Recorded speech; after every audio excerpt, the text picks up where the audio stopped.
Bonjour, c'est Cryptoly, j'espère que vous allez bien en ce lundi 5 février 2024. On se retrouve aujourd'hui pour parler crypto, pour parler BTC, et on commence tout de suite par l'actualité avec un mois de février qui va être dans les unlocks. On va voir Avalanche, Optimism, Aptos et bien plus pour l'équivalent de 800 millions de dollars de tokens qui vont être libérés. On a aussi du ApeCoin qui vont être libérés. Ça veut dire qu'on va avoir des tokens qui vont être donnés pour ceux qui avaient investi en amont sur ces protocoles-là, donc c'est ce qu'on appelle le vesting, et donc là on va avoir beaucoup de libération, ça sous-entend aussi une pression baissière qui va être certainement relativement forte sur ces tokens. N'oubliez pas que vous avez toujours la possibilité via des sites comme Token Unlock de pouvoir regarder l'état des unlocks à venir pour pouvoir savoir si oui ou non il y a des opportunités à saisir. Côté FTX, ça y est, nous avons aussi le procès de des 3 personnes qui avaient hacké FTX pendant le fait que FTX était en train de s'effondrer, 400 millions de dollars qui avaient été volés à l'époque, et d'ailleurs pour rappel, on pensait que c'était d'ailleurs SBF et son équipe qui étaient en train de siphonner FTX, et ce n'était pas le cas, en l'occurrence c'était 3 personnes qui avaient pris possession de l'identité de quelqu'un dans FTX pour avoir accès à tous les outils nécessaires pour pouvoir récupérer les 400 millions. Ils sont inculpés et je pense que ça va aller très vite. À côté, nous avons Coinbase, enfin en tout cas des analystes de Coinbase qui nous disent que normalement la pression baissière, la pression des ventes doit être bientôt épuisée. Et c'est intéressant de voir que ça y est, on commence à avoir cette démarche-là. On a une autre analyse qui est celle de Plan B. Donc Plan B, j'espère que vous le connaissez, c'est lui qui pousse beaucoup Stock to Flow model, donc qui est la représentation de l'évolution du prix par rapport à la diminution de la supply. D'ailleurs, je vous invite vraiment à regarder la vidéo de samedi que j'ai effectuée, très grosse vidéo dans laquelle je vous explique absolument tout au niveau de ma vision, que ce soit macro et l'impact que ça aura au niveau du BTC et l'impact justement de la diminution de la supply sur l'évolution du prix du BTC et le potentiel bull run. Là, on se retrouve avec Plan B et les analystes qui, globalement, statuent que ça y est, la pression baissière est quasiment terminée et que on va avoir un plancher qui sera certainement les 40K au niveau de BTC, à voir si, en effet, les 40 000 vont tenir, ça on va le voir dans la partie technique dans peu de temps. Au niveau de la législation américaine, ça bouge un petit peu avec le département of Energy, qui est un département très très important aux USA, qui est en train de se poser la question de l'utilité du mining de Bitcoin. Donc l'image que vous voyez ici, c'est un conteneur dans lequel vous avez ici des ASIC qui sont en hydro, donc qui ont un circuit fermé pour pouvoir éviter la ventilation et surtout faire en sorte qu'ils puissent miner n'importe où. Et on a une grosse question qui se pose sur l'acceptation réglementaire du minage de BTC aux USA. C'est très important. On sait que le Texas est quand même pro-minage, ça c'est sûr et certain. Ils ont compris l'intérêt d'avoir des mineurs de BTC dans lequel, quand il y a des surcharges, ils peuvent demander tout de suite de débrancher et qui débranchent instantanément l'ensemble de leur machine et donc qui libèrent de la puissance du réseau. Et là-dessus, je pense qu'il y a une véritable réflexion sur oui ou non, est-ce qu'il y a un intérêt à avoir les mineurs de BTC pour pouvoir construire un réseau solide aux USA, ou est-ce qu'on les voit comme étant quelque chose de très mauvais, et ça va être vraiment rapide. Mais la réglementation va jouer, dans tous les cas, beaucoup,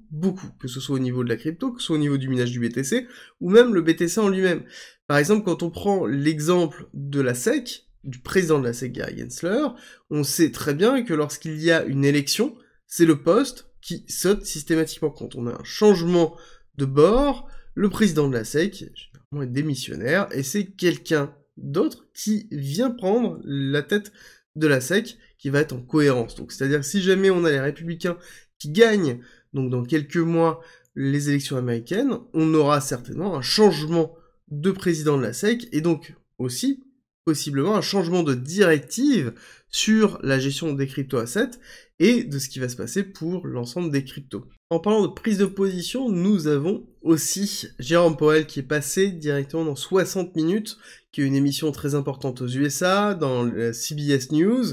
et qui a parlé en fait de son allocution, et qui a parlé de l'évolution que la Fed aura et des taux d'intérêt. Clairement, il a acté le fait que il n'y aura pas d'augmentation en mars, ça y est, c'est fait. Il a expliqué aussi qu'on était très loin des 2%,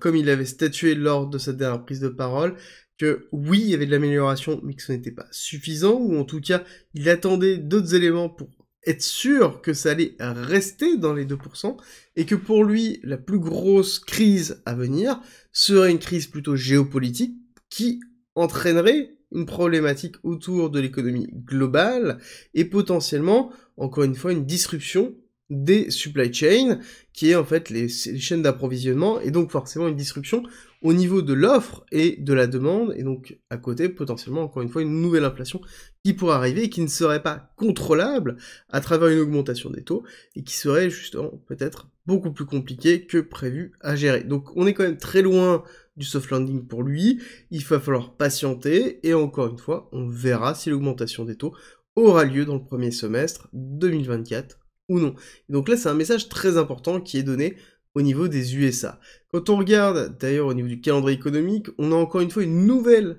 prise de position de Jérôme Powell, nouveau discours, dès le lundi, chose qui est relativement rare, et là-dessus, on voit que on a une force actuellement des USA, et surtout de Jérôme Powell, pour marteler ce qui va se passer, et ce qui ne se passera pas. Et ça, c'est vraiment intéressant de voir à quel point on a une augmentation des prises de parole et que les dynamiques de discours sont toujours identiques dans les prises de parole. Le but, c'est de marteler, justement, ce qui va se passer. Aux côtés, nous avons toujours aujourd'hui le PMI qui va sortir, PMI service sur janvier, très important, pareil, hein, qui va donner des indications très fortes sur l'état de l'économie américaine, et on aura une petite semaine, hein, avec vendredi, dans lequel on va avoir le début du nouvel an chinois, et donc forcément aussi des délais de livraison qui vont s'allonger, et assez peu d'économie au niveau du marché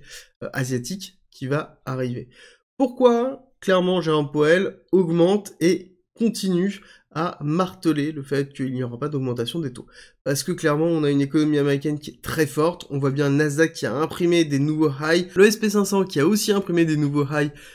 durant la fin de semaine dernière, donc une économie américaine très forte. À côté, on se retrouve avec un DXY, donc c'est un indice dollar qui est aussi très fort. Donc on a en fait une économie américaine qui impose un rythme, et clairement, je pense que la Fed a peur du rythme qui est imposé, a peur du fait que potentiellement ce soit une surexposition sur les actifs risqués, alors que l'économie, pour la Fed, n'est pas encore prête à pouvoir voir une diminution des taux. Et je pense qu'il y a une différence entre ce que l'économie est et ce que l'on pense que l'économie est. Et on aura la réponse très vite. Si vous voulez savoir exactement ce dont je parle, c'est très simple, vous avez la vidéo de samedi dans laquelle je vous explique pourquoi certainement on est dans une macroéconomie qui est vraiment très particulière et qui risque de jouer en notre faveur au niveau du BTC. L'autre point est important, ça va être vraiment la différence des taux sur la rémunération des bons au trésor américain, 10 ans et 2 ans. Tant qu'on est en inversé, on aura une pression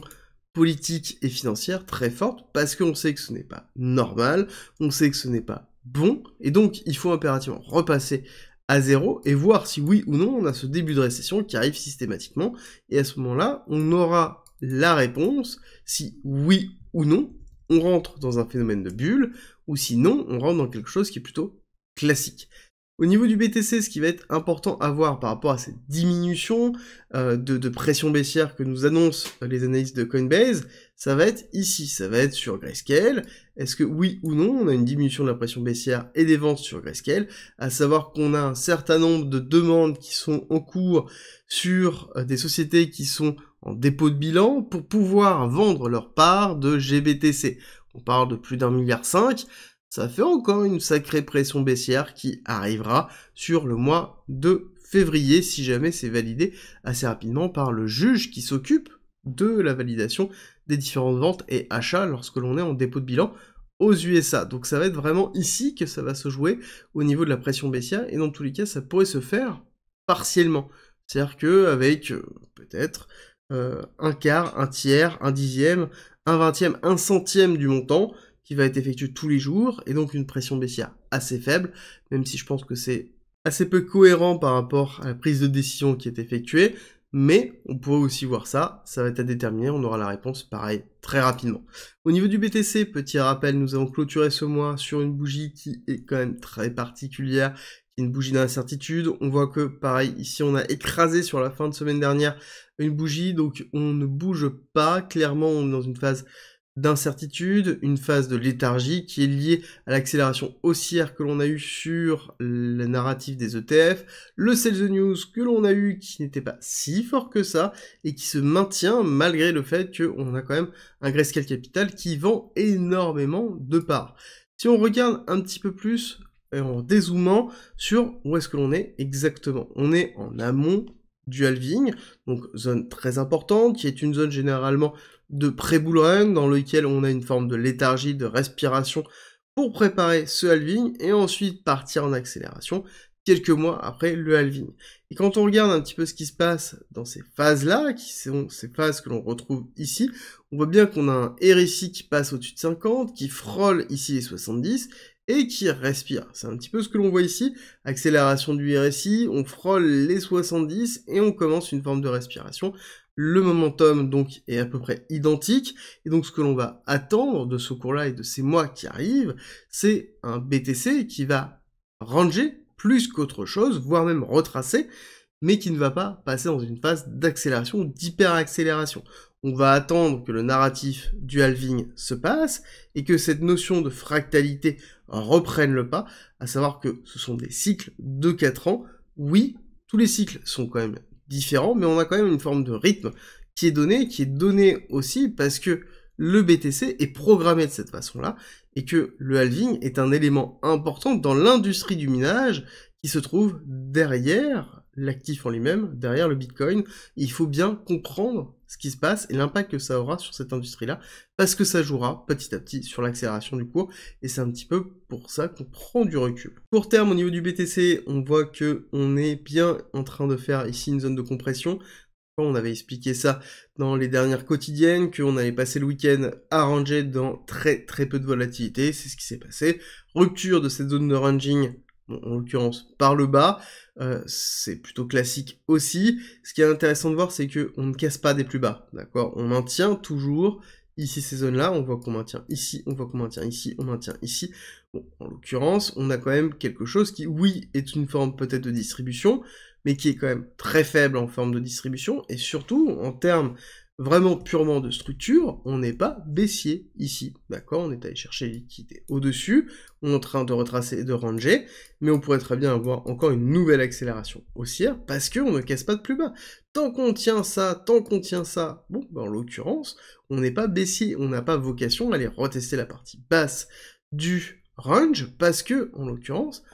structurellement, on est haussier. Alors oui, clairement, on a des incentives à aller chercher toute cette liquidité-là, on la voit bien sur Kingfisher, on a énormément de liquidités qui se trouvent en dessous du cours, d'accord? Notamment dans le bloc juste en dessous de construction de liquidité, et ensuite l'imbalance qui se trouve là, d'accord? Si on met sur ce graphique-là, bah, c'est cette liquidité-là, et c'est cette imbalance-là, d'accord? Qui correspond en plus au bas de range. Alors oui, on a un intérêt, mais c'est pas parce qu'on a un intérêt qu'on va aller chercher la liquidité tout de suite. On pourrait très bien aller retester la partie haute et faire une cassure baissière. D'ailleurs, pour ceux qui sont purement week-off, on peut se poser la question, est-ce qu'on n'a pas une distribution ici? D'accord, une distribution de week-off plutôt classique, avec un BC ARST, avec un saut qui n'est pas forcément extraordinaire, mais qui pourrait quand même ressembler à un saut,